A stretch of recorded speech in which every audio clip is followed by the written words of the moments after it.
लहान नगरपालिका ward number 8 मा कोठा भाडा लिएर बसेको थियो। मेरो छोरीको घटना 5 महिना 28 गतेको हो। त्यो घटना भएको के रे घटना त्यो खास गरेर त्यो केटाको रुममा भएको हो। हजुर त्यो केटाको रुममा भएको हो। हामी आफ्नो छोरीमा फोन गर्दाखेरि फोन लागेन त्यतिखेर घटना भएको दिन किनभने म छोरीलाई घर बोलाएको थियो। छोरी आज पर्वको दिन हो घर आउनु भनेर भन्नुभएको थिए। अनि हुन्छ मम्मी मलाई भाडाको पैसा दिनु। अनि मैले पैसा दिएँ। त्यतिखेर म यता के भन्छ राजदेवी मन्दिर म कान्छी छोरीलाई लिएर गएको थियो। म मेरो श्रीमान म छोरी 3 जना गएको थियो। अनि त्यताबाट फर्केर आएँ कि अनि आएपछि छोरी आज त पर्वको दिन हो आज घर जानुपर्छ भनेर अनि छोरीले हुन्छ मम्मी अनि तपाईहरू 3 जना हुनुहुन्छ तपाईहरू बाइकमा जानु भनेर भन्यो के। अनि म र मेरो छोरी श्रीमान सबैजना त्यहाँ भातसात खाए सबै कुराकानी गरे सबै थोक गरे। अनि मम्मी भाडाको पैसा छैन मलाई भाडाको पैसा दिनु भनेर भन्यो मेरो छोरीले। अनि म भाडाको पैसा दिएँ छोरीलाई सबै सरसल्लाह गरे। अनि त्यसपछि हामीहरू सबै थोक गरेर गए। म ड्याडीलाई छपरारी पठाइदिनु भनेर छोरीले भन्नुभएको थियो। अनि म र श्रीमान त्यता घर पुगेर त्यो के रे माछमा रोटी खाने दिन थियो। मेरो श्रीमानले रोटी पकाउनु भनेर भन्यो। म रोटी पकाउँदै थिएँ। अनि त्यतिखेर मलाई घुसलुक्कै याद आयो छोरीको के। अनि छोरीले भनेको थियो फोन गर्छु भनेर। अनि खोइ अहिलेसम्म फोन गरेको छैन भनेर म श्रीमानले भने कि। अनि छोरीले गर्नु त मम्मी दिदीले भनेको थियो कि म आउँछु भनेर ड्याडीलाई फोन गर्छु भनेर अहिलेसम्म फोन गरेको छैन भनेर भन्नुभयो कि। अनि म छोरीमा फोन लाउँदाखेरि नि अनि मेरो छोरीमा फोनै लागेन। त्यसपछि नि मेरो ठुलो मम्मी र उसको छोरी त्यही उस फ्लाइटमा बसेको थियो। अनि ठुलो मम्मीलाई फोन गर्दाखेरि ठुलो मम्मी मेरो छोरीलाई फोन देन भनेको थियो। तपाईँको अगाडिमा पनि भनेको थियो जान्छु भनेर।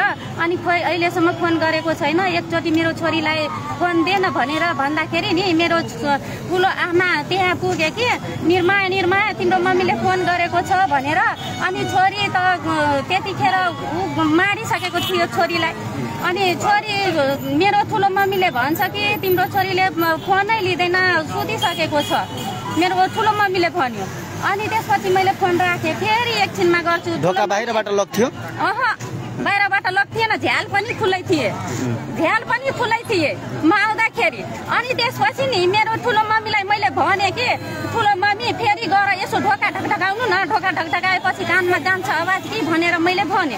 अनि फेरि मेरो ठुलो मम्मी गयो कि त्यहाँ गएपछि नि मेरो ठुलो मम्मीले फेरि मलाई भन्छ कि तिम्रो छोरी त मस्त तिम्रो आमा सुतेको छ फोनै रिसिभ गर्दैन।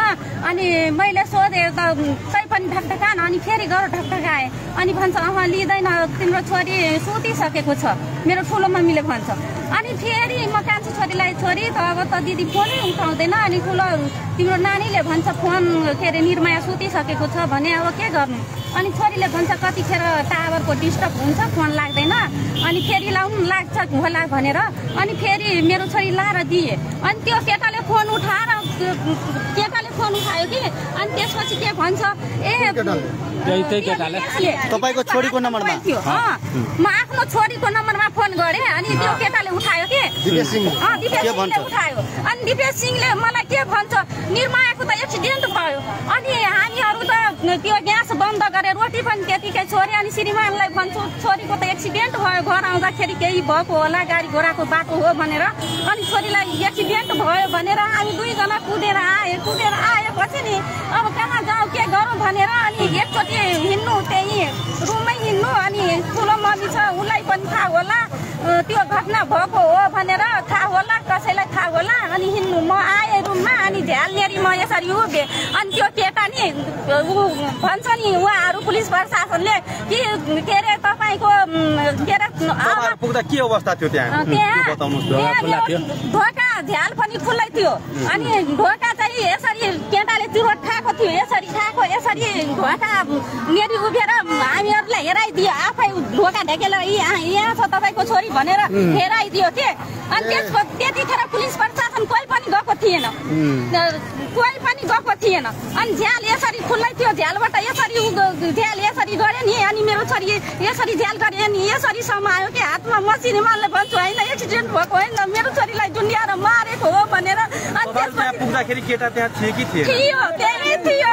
केटाले फोन उठाएर भन्यो तपाईको छोरी एक्सिडेन्ट भएको हो भनेर। अनि मैले त्यसलाई पनि भने कस्तो अवस्थामा छ मेरो छोरी भनेर, खुट्टा भाँचिएको छ कि बेहोसी अवस्थामा छ के छ कस्तो छ भनेर, मेरो छोरीलाई हस्पिटल लग्नु हामीहरू आउँदैछु भनेर। अनि आयो, अनि आउँदाखेरि त यस्तो झुन्डी आएको थियो, मेरो छोरी यहाँ ओठ पनि फुटेको थियो, आफै हत्या गरेको भए यहाँ ओठ पनि फुटेको थियो, तलको ओठ। अनि फाँसो यसरी थियो नि, यो चलको फाँसो लागेको थियो, यसरी फाँसो छ यसरी। अनि दाम चाहिँ यहाँ बसेको छ, तल तल दाम बसेको छ। के हो यो सत्य हो कि के हो? उहाँहरूलाई नै मलाई सत्य तथ्य। आज घटना कति दिन भयो? एकैछिन, आज घटना कति दिन भयो? आज 15 दिन भयो। 15 दिन भयो। अनि तपाईँहरू जुन आज इलाका प्रहरी कार्यालय अगाडि आउनु पर्ने कारण के हो? कारण त्यही हो, उहाँहरूले पुलिस प्रशासनबाट केही पनि पाएन। अनि के घटनाको मतलब तपाईँहरूको बैनरमा यो प्ले कार्डमा हेरिरहेको छ हत्यारालाई फाँसी दे, घटनाको उचित छानबिन गर, के घटनाको उचित छानबिन भइरहेको छैन त्यस्तो लागिरहेको छ तपाईँहरूलाई? छानबिन गरेको छैन कि, त्यही भएर हामीहरूले त्यही माग पुरा होस् भनेर हामीहरू यहाँ उभिएको छौँ। अनि प्रशासनमा तपाईँकै श्रीमान आज इलाका प्रहरी कार्यालय अगाडि उभिरहनु भएको छ। प्रेस मिट होइन, पत्रकार सम्मेलन मार्फत तपाईँहरूले आफ्नो आवाज चाहिँ राज्य समक्ष राखिरहनु भएको छ। र हामीले यहाँ के पनि देखिरहेका छौँ भन्दाखेरि तपाईँहरूले बोक्नु भएको प्ले कार्डमा, अधिकांश प्ले कार्डमा लेखिएको छ घटनाको उचित छानबिन होस् होइन, दोषीमाथि कारबाही होस्, दोषीमाथि कारबाही होस् भन्ने यो छ। तपाईँहरूको आपत्ति कहाँ हो? किनभने यो घटना घटिसके पछाडि त घटनाको त एउटा छानबिन प्रक्रिया हुन्छ, एउटा प्रक्रियामा यो बढेको होला, यसमा तपाईँलाई आपत्ति कहाँ भयो त? रिपोर्ट हामीहरू त उहाँहरूले प्रशासनहरूले पनि भन्यो रिपोर्ट आउन दिनु, के आउँछ, तर रिपोर्टमा ह्याङ्गिङ भनेर लेखिएको छ कि अरू सत्य तथ्य केही पनि पत्ता लाएर रिपोर्ट बनाएको छैन, ह्याङ्गिङ भनेर मात्रै लेखेको हो। भनेपछि तपाईँलाई लाग्छ त्यो रिपोर्ट जुन आएको छ त्यो रिपोर्ट सही होइन? गलत हो, त्यसको छानबिन हो, सही रिपोर्ट आउनु पर्यो। त्यो सही रिपोर्ट होइन। गलत हुनुको पछाडि के कारण लाग्छ तपाईँलाई? किन यो पुलिस प्रशासनहरू मिलेर तपाईँको आफ्नो मतमा गएर उहाँहरूले रिपोर्ट गलत खाएको हो कि होला?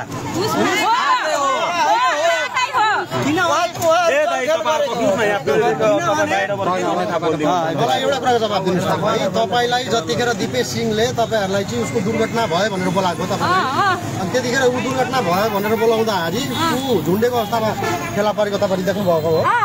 तपाईँहरू त्यहाँ पुगिसके पश्चात तपाईँहरूले देख्नुभयो कि पहिलेदेखि त्यो कोठामा भित्रै थियो कि बाहिर? भित्रै थियो। मेरो ठुलो मम्मीलाई सोद्धा नि त्यो केटा कहाँ थियो भनेर, अनि त्यही रुममा थियो। म जाँदाखेरि भित्रै थियो, केटा भित्रै थियो त्यतिखेर पनि। तपाईँ हजुर पहिला आफ्नो परिचय राखिदिनुहोस्। मेरो नाम माइक उहाँलाई लगाइदिनुहोस्। मेरो नाम हिरण कुमार सिंह हो। हजुर, पुलिसको अफिसर हो। तपाईँ आफै असै हुनुहुन्छ अहिले वर्तमान हो? हजुर हजुर, अलिक ठुलो स्वर बोलिदिनु होला सर। हजुर,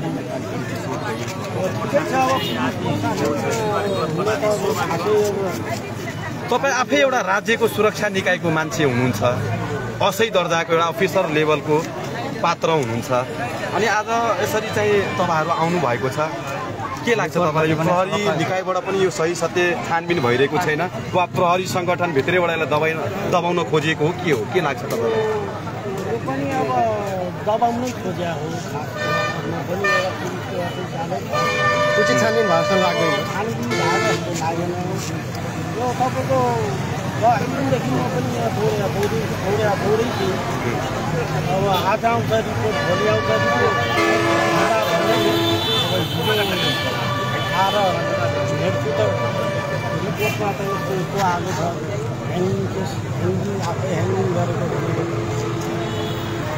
अब तपाईँहरूको राज्य समक्ष माग के हो त? निकायलाई के भन्न चाहनुहुन्छ? सही तरिकाले छानबिन होस्, सही तरिकाले त्यो यताउति होस् र हत्यारालाई चाहिँ ल हुन्छ।